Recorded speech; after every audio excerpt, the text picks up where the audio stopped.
Take it easy, Miss Thurston. Just tell us where the stuff is. We don't want to hurt you. But we will if you don't tell us. What? Why, you're robbers. Looks like she has every newspaper ever printed. Please, please. Hey, maybe this leads to her treasure room. What is it? What happened?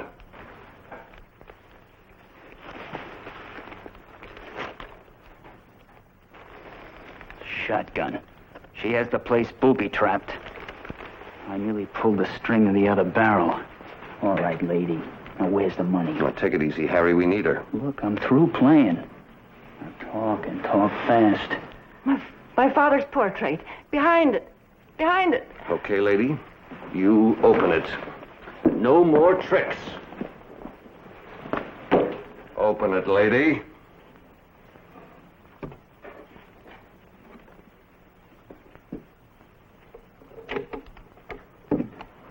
All right. Give me the gloves.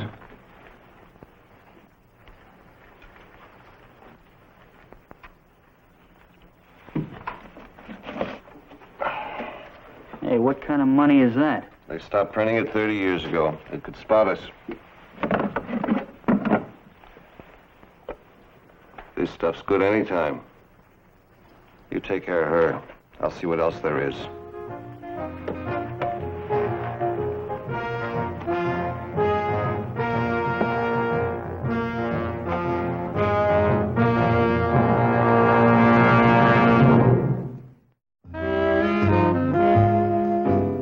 I had breakfast with the captain, and we checked in at the office. It promised to be another hot day. My name is Frank Ballinger, Detective Lieutenant, M Squad, a special detail of the Chicago Police. A nasty job up on Lakeshore Drive. See the teletypes on Sarah Thurston? Yeah, I read it before. No, they might not have found that old lady for weeks if a woman hadn't gotten suspicious. She's been dead since night before last. Says here that Sarah Thurston had no contact with the outside world since 1909, except through her attorneys. Well, you can't run away from the world and not get hurt. But 50 years alone in that mansion. Yeah. Why? Well, not why, Frank, but who. Who smothered her to death is more to the point. Well, this is homicide's headache. Look, boss, I'm going to be down at the FBI all morning checking on those bank jobs. All right. Keep in touch, all right?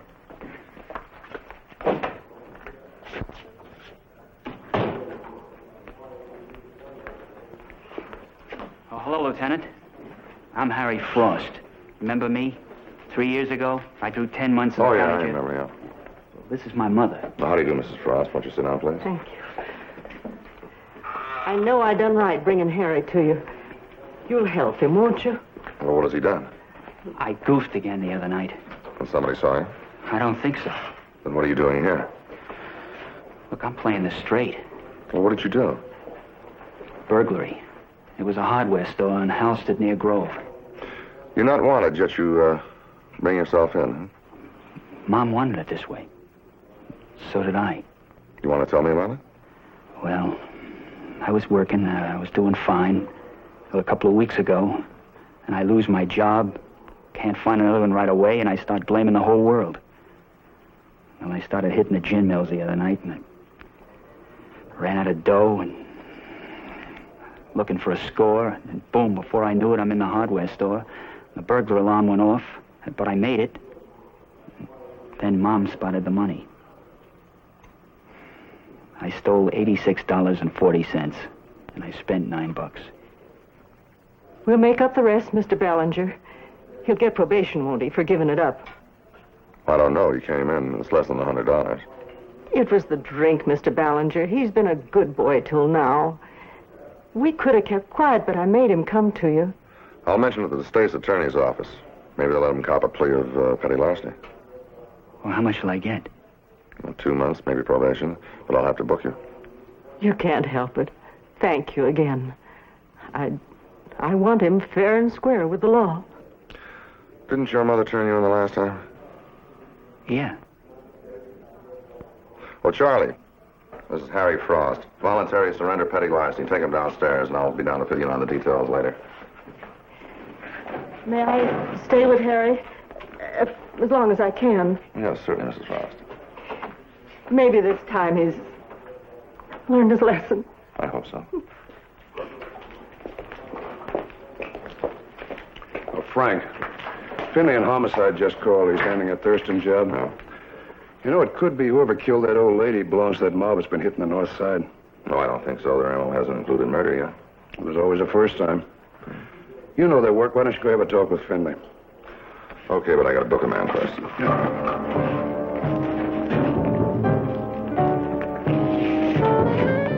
I guess everybody in Chicago knew the old Thurston house.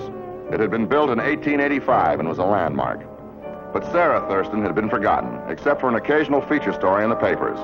It always described her hermit-like existence and said that she was still alive. She was raised just like an orchid. They did things big in those days. 1907, the old Commodore spent $200,000 on her debut. 2 years later, he was shot to death by a half-crazed man who claimed he'd been swindled. Well, what then? And then she sent the servants away and locked herself in these 2 rooms to live the way she remembered her father. These haven't been opened in 50 years. Yeah. What did the coroner have to say? Suffocation, probably. She put up quite a struggle. There was a window in the backyard forced open. Then there was the money spilled around the safe. We figure it was 2 men. Found anything, Miller? Estimated time of death was 11 o'clock, night before last. Just tell me one thing, Finley. If she was suffocated to death, how come I think I'm smelling gunpowder? You got a good nose, Frank. Come on. This leads to her bedroom, but she entered it from the hall. Oh.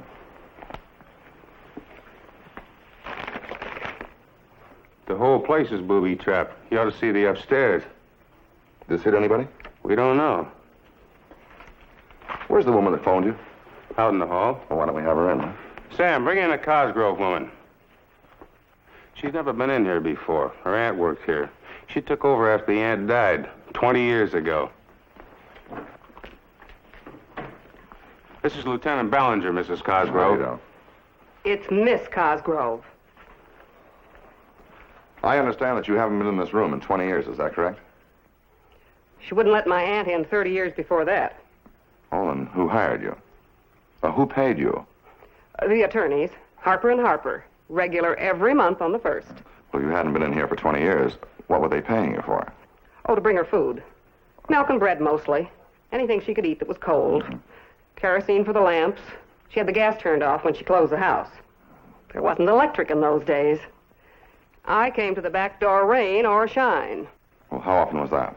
Tuesdays, Wednesdays, and Fridays at 10 a.m. And today? Same time.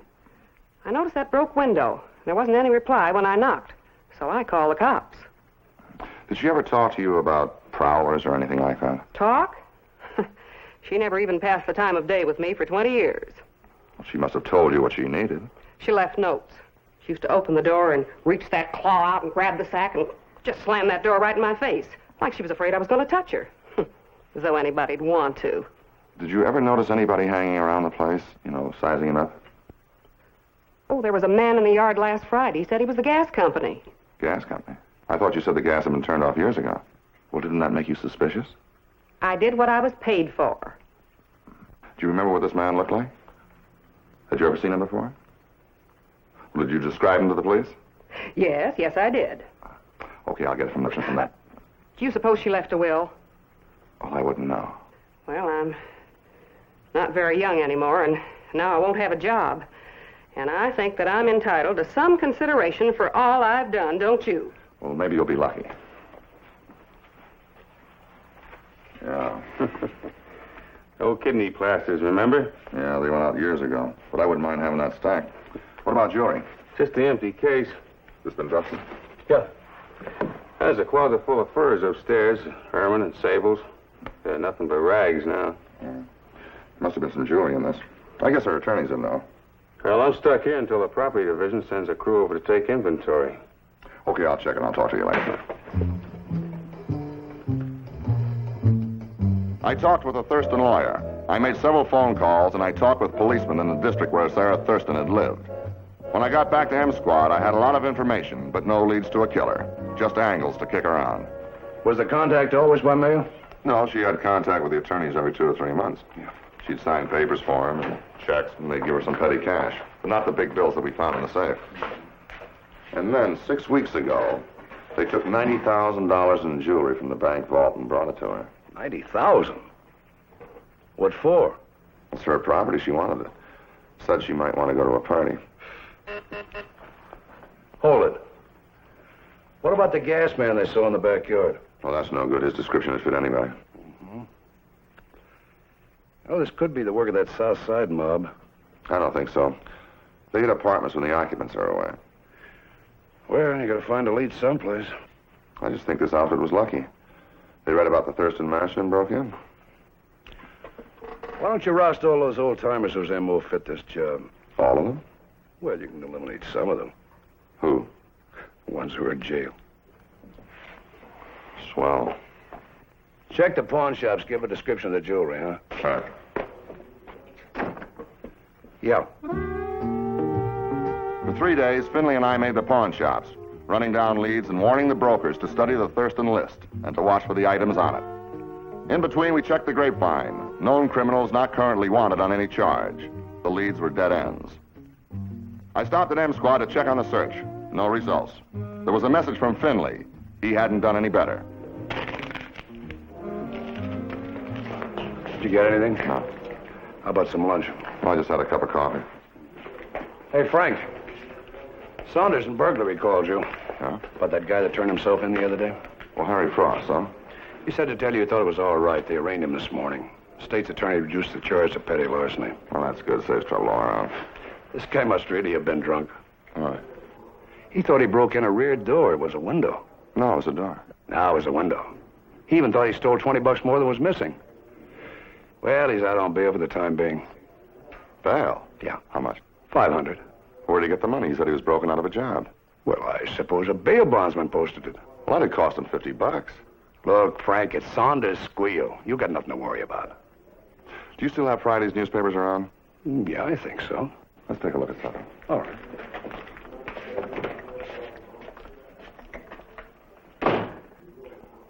There's no mention of the hardware store job in any of these papers. Then this is the only paper that carried it.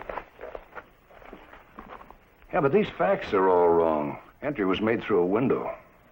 Yeah, but get this. A typographical error. The first part of the story is about a drugstore robbery, and the second part is about the hardware store robbery. Yeah. And Frost repeated the same mistake in his confession. He got his facts from this article. Yeah, he's covering up something. Something bigger. Because no man buys a prison sentence unless he's afraid of something. Yeah, unless he's afraid of the chair.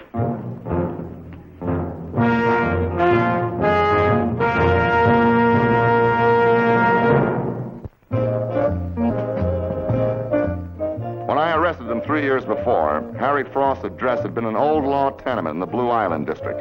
Today, we sent a squad car ahead of me to pick him up, but no luck. I told the policeman he hasn't come home yet. This thing that happened at the hardware store, it was an accident.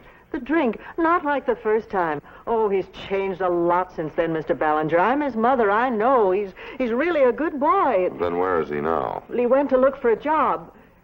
Well, maybe he got stuck someplace without car fare. He didn't have no money. Well, somebody did, because it took $500 to bail him out this morning. Looks like he didn't want to stay in. Well, you can't arrest him for not coming home. There's no law like that. No, but he's got a sentence date coming up, and the probation officer will be checking on him. Well, I don't know where he could be. Well, doesn't he have any friends or places that he hangs out? Well, I don't know. He never tells me where he goes. He's not a baby. No, he's not.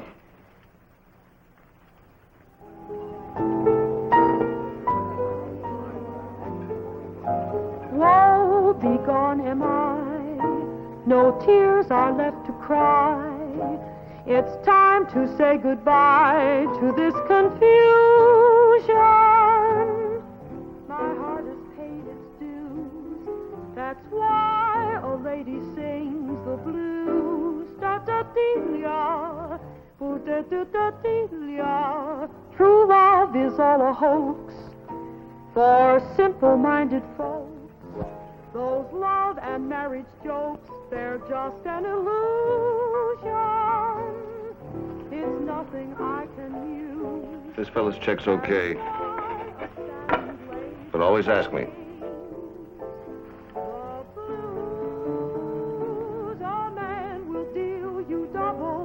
Where'd you and Dottie go today? Shopping. Which reminds me, I need more dough. I gave you $5,000 this morning plus bail. I bought a new car. You what? It's in her name. What's your beef? It came out of my pocket. Poor Kirby. I bleed for you. You had to shell out a little in advance. When do I see some real money? It takes time. The stuff is hot. You know what I think, Kirby? I think you're gambling on me getting a couple of months for that hardware store. Is that when you get rid of the jewelry and get lost? A poor, dumb Harry is in the clink, and you're in the clear? I let you sucker me into this, didn't I? Would you rather take a fall for murder? So what if you get a couple of months? It worked for me once. If you can think of better insurance, tell me. I'll turn in my brain. Look, I want my cut. And I want it before I go up for sentence. It takes time. What's the matter? It's Ballinger. Now remember, I come in here for a job. When I recognized Kirby as an ex-convict, I changed my plan. I decided not to pick up Harry.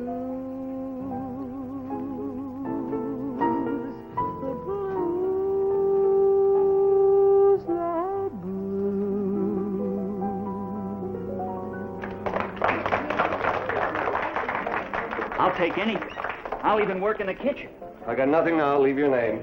Oh, hello, Lieutenant. What are you doing here? That's my question. You know I need a job to get probation. Not where they serve liquor and you're out pretty late. I was heading home. I heard that Kirby was looking for some help. He was busy, and I had to wait around. Yeah. And how'd you find me? These? Found them at your mother's place. You've been here before, Harry, and often. Okay, I'll level. The singer, Dottie. Meet my girl. Hi. Hello. She works late. I come to meet her. Well, Kirby didn't seem to know you very well. I wait outside. Then I come in and I take her home. Okay, Harry. But if you want to make probation, you better spend your nights at home.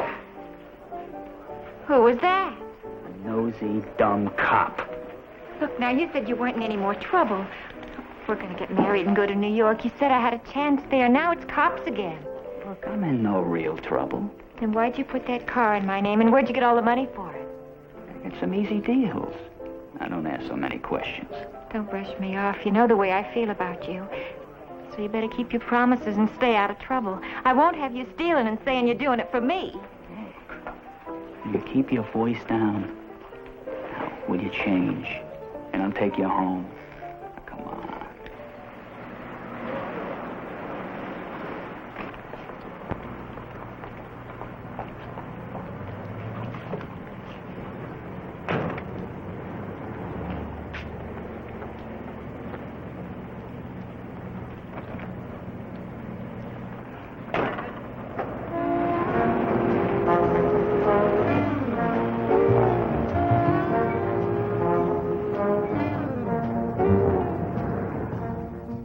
The next morning, we got a rundown on the car at police headquarters. A dealer had sold the car the day before to a Dorothy Warren. She had paid $4,396 for it in cash and drove the car home. A grab report on Kirby began to jog my memory. He'd done time twice. Don't let me disturb you, Frank. Remember, we were meeting for lunch.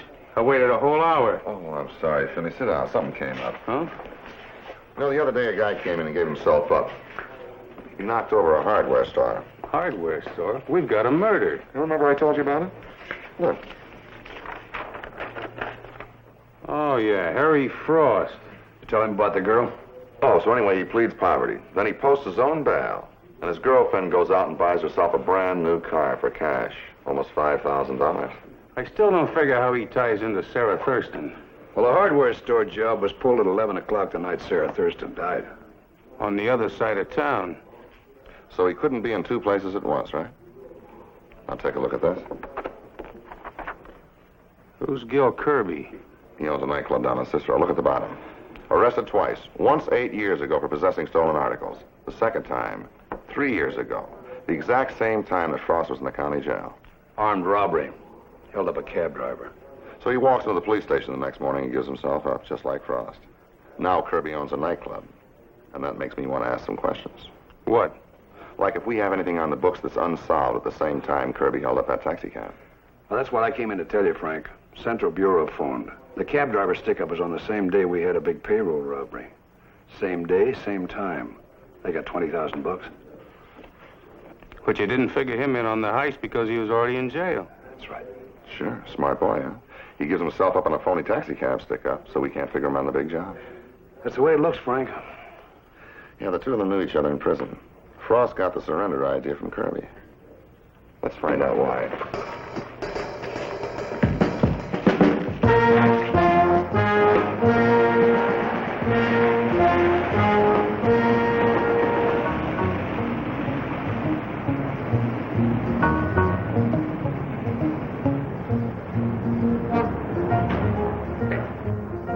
Harry!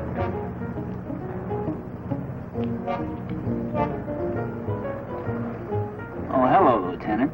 We've been looking for you all day. Jump in and take a ride. I gotta look for a job. I think I got one for you.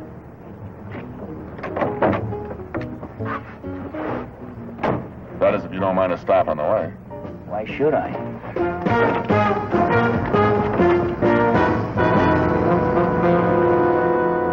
What's this place? What's the old Thurston mansion? Didn't you read about it? Oh, yeah. Why'd you bring me here? I told you I had a stop to make. I have to see Lieutenant Finley on homicide. Finley! I'll be right back. Finley! Quite a place, huh? I guess you could call the old lady an eccentric. She had a 21-room mansion to live in. She only stayed in these 2 rooms. This is just the way we found it. We haven't touched a thing. I'll be back in a minute. Finley!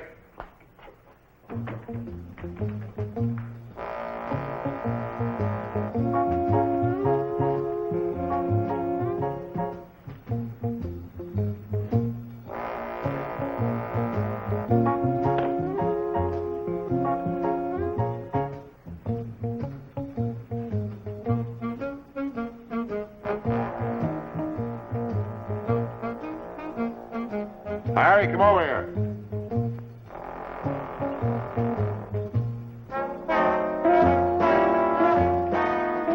If you really want to see something, take a look at this bedroom. Come on. Well, come on, Harry. I gotta get going. I gotta find a job. Well, come on, this will only take a second. Come on, Harry.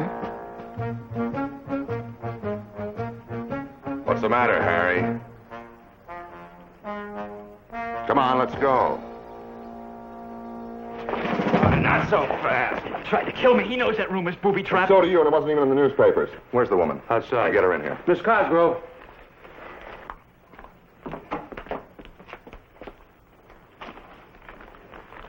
Is this the man? That's him. The man in the yard. He said he was from the gas company. Was Kirby in on this with you? Okay, you can pick up Kirby now.